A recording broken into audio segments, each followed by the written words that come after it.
장기 투자의 진수를 보여드리겠습니다.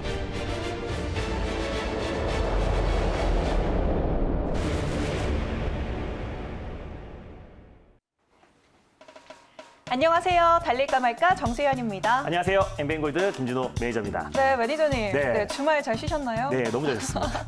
네, 이번에는 공휴일이 좀 10월 초부터 많아서 10월이 후딱 지나간 느낌인데요. 네. 이제 크리스마스 때까지는 쉬지 않고 저희가 주중에 달려야 맞습니다. 합니다. 계속해서 달릴까 말까 주중에 쉼없이 달려갈 그 첫 시간이 바로 오늘인데요. 오늘 준비되셨나요? 네, 준비됐습니다. 저는 10월 달이 여러분들에게 기회의 장이라고 말씀을 드렸었는데요. 어떤 시장의 방향을 맞추는 게 중요한 게 아니라고 말씀을 드렸습니다. 확실한 개별주 장세가 심화되고 있기 때문에 제가 달릴까 말까에서 소개해드렸던 또 확실한 종목들, 또 개별 모멘텀이 확실한 종목들을 연이어서 트렌드 선점 전략으로 미리미리 말씀드리고 있기 때문에요. 그 종목들로 10월 달에 큰 수익 나시면서 휴일이 앞으로 12월까지 없는데도요. 예, 우리가 편안하게 또 즐겁게 주식시장에서 계속해서 매매를 하시면 좋을 것 같습니다. 네, 알겠습니다. 그러면 저희 전 거래일에 짚어봤던 네. 종목들 먼저 리뷰해볼게요. 우선 네. 에이테크 솔루션이 저희 방송 끝나자마자 맞습니다. 또 1차 목표가를 바로 터치를 했어요. 네, 방송이 종료되고 나서요. 거의 3시 네. 무렵에 계속해서 급등이 나오면서 1차 목표가를 바로 목표가를 터치했습니다. 자율주행 관련해서 어떻게 보면은 에이테크 솔루션이 가장 대장주가 될 수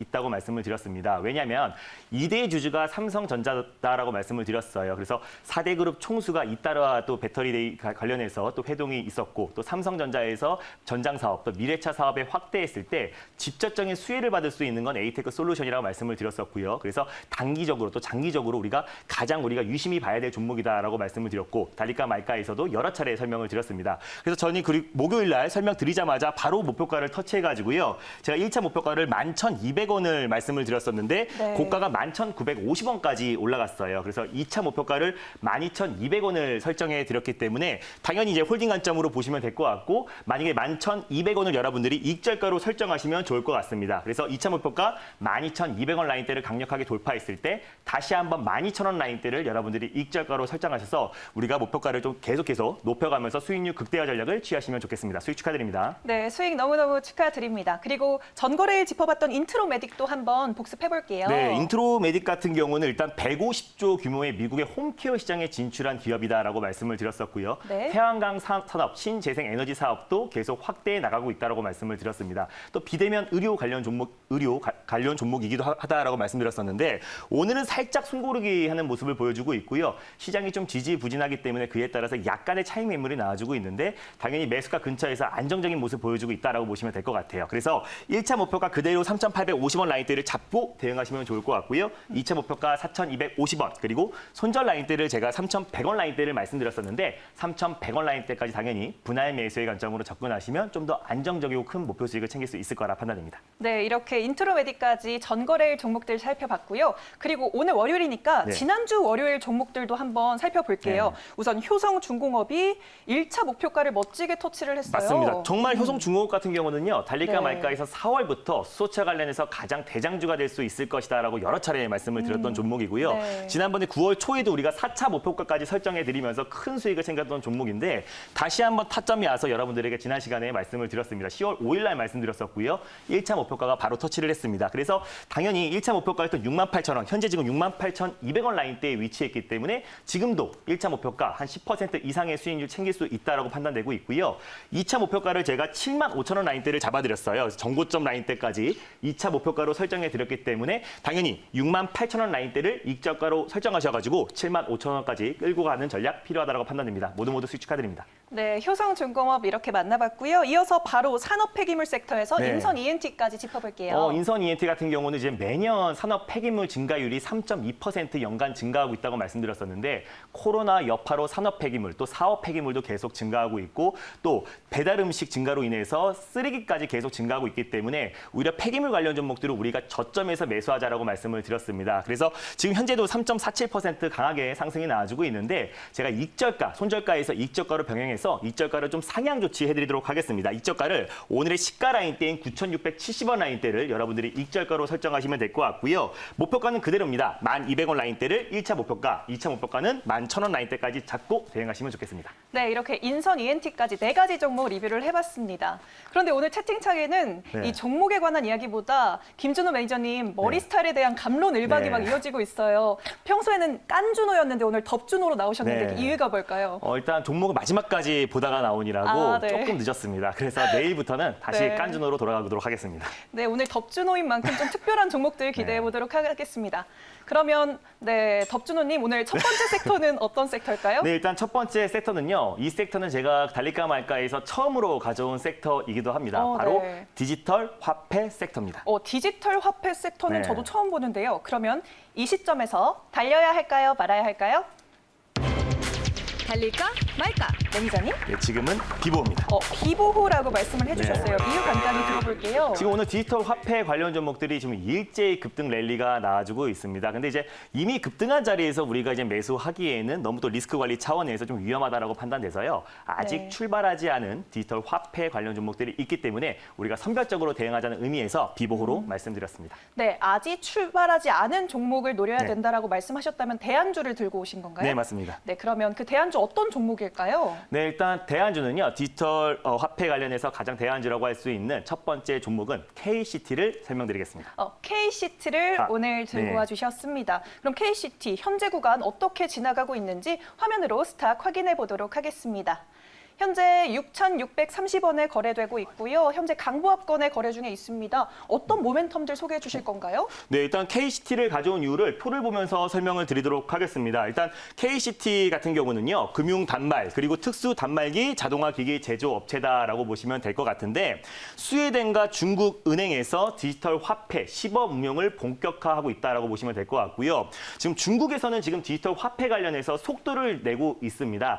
디지털 화폐가 뭐냐면은 가상화폐랑은 다르게 어떤 중앙은행에서 직접 내는 법정 화폐다라고 보시면 될 것 같고요. 속도를 내고 있는 이유는 무역 결제 그리고 해외 송금을 디지털을 유한화해서 어떤 미국의 달러 패권에 도전한다라고 보시면 될 것 같아요. 신화폐 전쟁의 시작이다라고 보시면 될 것 같은데 우리 일본과 한국 같은 경우는 디지털 화폐 관련해서 굉장히 좀 보수적이었다라고 보시면 될 것 같고 5월 달에도 한은에서 어떤 디지털 화폐 관련해서 추진하겠다라는 말만 나왔을 때도 KCT가 아주 강하게 상승이 나왔다라고 보시면 될 것 같습니다. 그래서 중국과 또 스웨덴에서 속도를 내고 있기 때문에 내년부터 본격적으로 한국과 일본에서 디지털 화폐 관련해서 실험을 본격화했다라고 보시면 될 것 같고요. 그래서 이제부터는 우리가 디지털 화폐 그리고 지폐 없는 사회, 동전 없는 사회가 이제 가장 주된 목표이기 때문에 오히려 이제부터는 디지털 화폐 관련 종목들을 유심히 보자는 관점에서 KCT를 가져왔습니다. 네, 디지털 화폐 섹터 오늘 처음 꺼내는 그런 네. 섹터인 만큼 좀 눈여겨볼 만할 것 같은데요. 네, 맞습니다. 그럼 어떻게 목표가를 잡아보면 좋을까요? 네, 일단 KCT 같은 경우는 현재가 기준에서 여러분들이 1차 매수의 관점으로 접근하시면 좋을 것 같아요. 네, 그래서 지금 4.5% 정도 상승하고 네, 있거든요. 6,900원 라인대에 위치해 있으니까요. 현재가 구간에서 1차 매수의 관점으로 접근하시고 좀 변동성이 있는 종목이기도 합니다. 그래서 제가 손절 라인대를 넉넉하게 6,200원 라인대를 말씀드렸기 때문에 네. 그 라인대까지 여러분들이 좀 분할 매수의 관점으로 접근하시면 좋을 것 같아요. 그리고 1차 목표가 같은 경우는 7,500원 라인대, 그리고 2차 목표가 같은 경우는 8,300원 라인대까지 잡고 대응하시면 좋겠습니다. 네, 2차 목표가는 8,300원이라고 말씀을 해주셨습니다. 네, 이제는 두 번째 섹터를 들여다볼게요. 두 번째 섹터는 어떤 섹터일까요? 두 번째로 말씀드릴 섹터는요, 좀 자주 언급하는 섹터이기도 합니다. 바로 네. 중국 소비주 섹터입니다. 중국 소비주 섹터. 시진핑 방한과 관련해서 뭔가 맞습니다. 들고 오신 것 같은데요. 그럼 이 시점에서 달려야 할까요? 말아야 할까요? 달릴까 말까? 매니저님의 선택은? 네, 지금은 비보입니다. 지금은 또 네. 비보호를 주셨습니다. 그러면 왜 비보호를 주신 일단 걸까요? 중국 소비주 하면 굉장히 많잖아요. 뭐 엔터주 섹터도 있고요. 또 게임 관련 섹터도 있고 뭐 화장품 관련 섹터도 있고 워낙에 방대하기 때문에 그 안에서 우리가 확실하게 올라갈 수 있는 또 그리고 중국과 밀접하게 연관이 있고 직접적인 수혜주가 될 수 있는 종목들을 우리가 선별적으로 대응하자는 의미에서 비보호로 말씀드렸습니다. 네, 선별적으로 대응하자라는 의미에서 비보호를 오늘 제안 제안해 주셨습니다. 그러면 이 섹터 내에서 어떤 네. 공략주를 저희에게 소개해 주실 건가요? 네, 일단 두 번째로 말씀드릴 섹터는요. 어떤 화장품 관련 섹터이기도 합니다. 제가 달릴까 말까 코너를 통해서 또 여러 차례 말씀드렸던 섹터이기도 하고요. 그래서 두 번째로 말씀드릴 섹터는 이 화장품 관련해서 가장 대표가 될 수 있는 넥스트아이를 소개해드리겠습니다. 넥스트아이를 소개해 네. 주셨습니다. 화장품에서는 대장주인데 네. 오늘 가져온 섹터에서는 그럼 대장주일까요? 네, 오늘 대안주일까요? 중국 소비주 관련해서는 대안이고요. 사실상 네. 화장품 아, 관련해서도 네. 한국 화장품 제조, 코리아나 이런 종목들 대비해서는 대안주이기도 한데요. 네. 진짜 한알령 해제가 됐을 때 직접적인 수혜를 받을 수 있는 섹터는 넥스트아이다라는 관점에서 앞으로 대장주가 될 수 있는 종목이다라는 관점에서 넥스트아이를 가져왔습니다. 네, 그럼 오늘 중국 소비주 섹터 내에서는 대안주인 넥스트아이 오늘 지금 현재 1,735원에 거래되고 있고요. 크게 오르고 있어요. 8.46% 상승 중인데요. 어떤 재료들을 소개해 볼 수 있을까요? 네, 일단 오늘 시진핑 중국 국가 주석이 12월 중에 방한 예정이다라는 말이 나오면서 중국 소비주 그 안에서 가장 대표가 될 수 있는 화장품 관련 종목들이 일제히 상승이 나와주고 있습니다. 그 안에서 넥스트아이도 이제 급등이 나와주고 있는데 사실 넥스트아이 같은 경우는 자회사가 여러분들도 다 아시다시피 엑스레이 2차 전지 엑스레이 검사 장비 업체 글로벌 1위 업체인 이노메트리입니다. 100% 자회사인데요. 또 2차 전지 관련해서 모멘텀도 충분히 있고 또 중국 제가 방금 전에 말씀드렸다시피 한알령이 해제됐을 때 직접적인 수혜주가 될 수 있는 종목들을 우리가 선별적으로 대응해야 된다라고 말씀을 드렸습니다.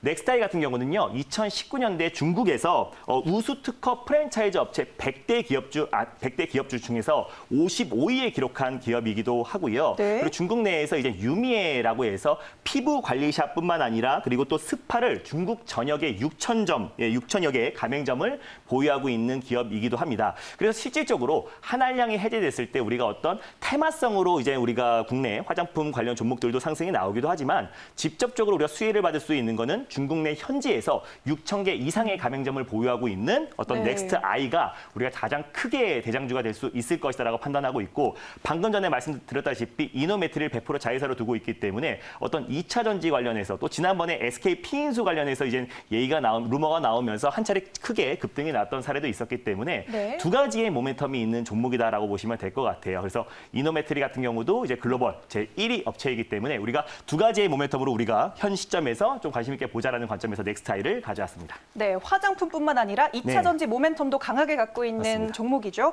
네, 넥스트아이 지금 말씀하시고 나서 12%대까지 또 급등이 네. 나와주고 있는데요. 가격 전략 좀 꼼꼼하게 지켜볼 필요가 있을 알겠습니다. 것 같아요. 네, 현재가 기준에서요. 좀 반등이 나오긴 했지만은 여러분들이 1차 매수의 관점으로 접근하시면 좋겠고 네. 좀 분할 매수의 관점으로 접근하시면 좋겠어요. 왜냐하면 이 종목 자체가 워낙에 좀 변동성이 좀 확대될 수 있는 종목이기 때문에 그래서 오히려 우리가 2차 매수의 관점으로 또 분할 매수의 관점으로 접근하시면 좀 더 안정적일 수 있을 거라 판단이 됩니다. 그래서 손절가를 1,550원 라인대를 잡아드렸어요. 그래서 1,550원 라인대에서 여러분들이 2분할의 관점으로 접근하시면 좋겠고 종가상 1,550원 라인대가 이탈됐을 때 여러분들이 손절가를 잡고 대응하시면 좋겠습니다. 그래서 최근에 이제 박스권 라인대를 강력하게 돌파해서 2차 박스권이 이어지고 있는 모습이고 이 박스권 라인대 이제 초입 구간이다라고 보시면 될 것 같아요. 그래서 목표가를 박스권 상단 부위인 1,920원 라인대를 여러분들이 1차 목표가로 설정하셔가지고 대응하시면 좋겠고 1,920원 라인대를 강력하게 돌파했을 때 1,900원을 여러분들이 익절가로 설정하셔가지고 2,120원 라인대까지 2차 목표가까지 좀 끌고 가는 전략이 필요하다라고 판단됩니다. 올해 12월 연내 안에 시진핑 방안에 대한 기대감 모멘텀은 여전히 살아있기 때문에요. 약간의 중장기적인 시각으로 접근하셔도 좋겠습니다. 네, 이렇게 가격 전략 꼼꼼하게 넥스타이까지 짚어봤습니다. 오늘 이 종목들 살피시느라 머리를 만지고 오지 못하셨는데 맞습니다. 그래도 머리보다 우리 종목이 더 중요하잖아요. 맞습니다. 앞으로 계속해서 좋은 종목 기대해 보도록 하겠습니다. 네. 더 많은 이야기 나누고 싶다면 매니저님 어떻게 만나뵐 수 네, 있을까요? 오늘도 어김없이 MBN골드 사이트에서 오후 4시에 시장 전략에 대해서 말씀드리겠습니다. 제가 제 10월 달은 기회장이라고 여러분들에게 말씀을 드렸어요. 오늘도 제가 운영하는 클럽에서 오전에 매수했던 종목이 지금 거의 20% 이상의 급등 랠리가 이어지고 있습니다. 10월 시장은요, 시장의 방향이 중요한 게 아니라 확실한 개별 모멘텀이 있는 종목들의 선점 전략이 가장 중요하다고 판단됩니다. 그래서 오늘 MBN골드 사이트에서 오후 4시에 이번 주 시장 전략에 대해서 아주 자세하게 말씀드릴 예정이니까 장 끝나고 오후 4시에 MBN골드 사이트에 많은 관심과 참여 부탁드리겠습니다. 네, 오늘도 방송 외에 김준호 매니저님과 함께 월요팅 하시길 바라겠습니다. 달릴까 말까 내일 다시 찾아뵐게요. 달릴까? 말까? 지지부진한 시장에서 수익 많이 나셨습니까? 이런 시장에선 김준호가 잘합니다. 잠시 후 4시에 뵙겠습니다.